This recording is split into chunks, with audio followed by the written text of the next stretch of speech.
এরপরে প্রশ্ন হলো, আমাদের এলাকায় গায়ে হলুদ বিয়েতে ডিজে বক্স চালিয়ে মানুষকে কষ্ট দেওয়া হয়, আমি বাধা দিতে গেলে আমাকে হুমকি ধমকি দেয়, আমার করণীয় কি?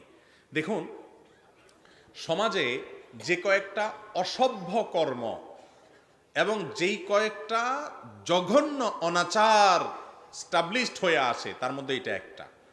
আপনার বিয়ের সময় আপনি গায়ে হলুদ দেন, মরিচ দেন, আরো কিছু দেন, সেটা আপনি দেন, কিন্তু আপনি যে ডিজে পার্টি করছেন, আপনি যে বক্স ভাড়া করে এনে হাই ভলিউমে ধুমধাড়াক্কা গান বাজায় রাখতেছেন, আপনার এই গানের আওয়াজে মানুষের কষ্ট হচ্ছে, অসুবিধা হচ্ছে, শিশু ঘুমাতে পারছে না, হার্টের রোগীর কষ্ট হচ্ছে, মানুষের ডিস্টার্ব হচ্ছে। একজন মানুষ গান শুনবে না, হারাম, সে বাঁচতে চায়, আপনি তাকে জোর করে শোনাচ্ছেন। এর চেয়ে বড় অসভ্যতা আর কিছু হতে।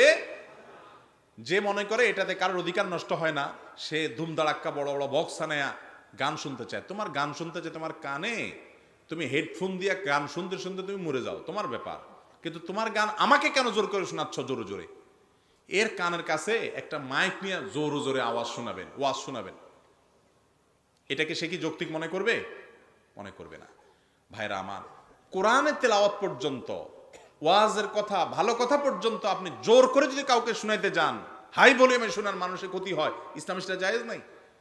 একবার নবী করিম সাল্লাল্লাহু আলাইহি ওয়াসাল্লাম মসজিদে নববীতে এক লোক কোরআন তেলাওয়াত করতেছে জোরা। নবী সাল্লাল্লাহু আলাইহি ওয়াসাল্লাম তাকে ডাক দিয়েছেন, দিয়ে বললেন, তুমি জোর করে কেন পড়তেছো? তুমি যে আল্লাহকে শোনানোর জন্য পড়তেছো, ওই আল্লাহ তো মনের খবরও রাখেন, আস্তে আস্তে পড়ো, আশপাশে মানুষের ডিস্টার্ব হচ্ছে। কোরআন তেলাওয়াতের ক্ষেত্রে যদি নবী সাল্লাল্লাহু আলাইহি ওয়াসাল্লাম এটা বলে থাকেন, অনেক ওয়াজ মাহফিলের মাইক দূর দূরান্ত পর্যন্ত লাগায়, আছে না নাই? মানুষের ঘুম হারাম করে দিচ্ছে, হিন্দু ভাইদের কষ্ট, অন্য ধরনের ভাই বোনদের কষ্ট হচ্ছে। ইসলাম আপনাকে এটা জায়েজ করেন, আপনি জোর করে কাউকে ওয়াজ শোনানোর অধিকার ইসলাম আপনাকে দেয় নাই। সেখানে ব্যান্ড সেট, আপনার এই বক্স এনে ভাড়া করে যারা শোনায়, তারা সবচেয়ে অযৌক্তিক কাজ করছে। আমাদের যে সমস্ত যুবক ভাইরা এই কাজগুলো করছে, একটাবার তারা নিজের বিবেককে একটু প্রশ্ন করবেন প্লিজ।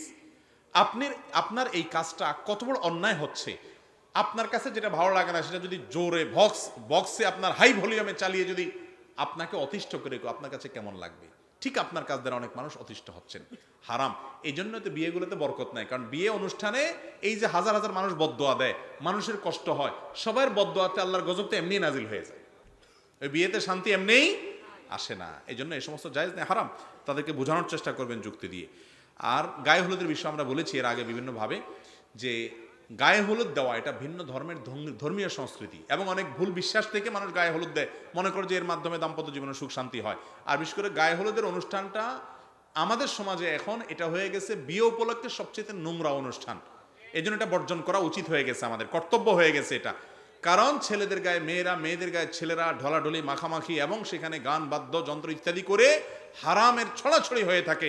একজন মুসলমান বিবাহের মতো একটা বরকতময় ইবাদত, একটা নেকামল, সেটাকে পর্যন্ত হারাম দিয়ে আমরা ভরায় ফেলছি। একটু যুবকরা সৎসাহস করা যাবে না ইনশাআল্লাহ, যে আমার বিয়েতে এই সমস্ত অনাচার আমি করতে দেব না। আল্লাহ আমাদের তৌফিক দান করুন।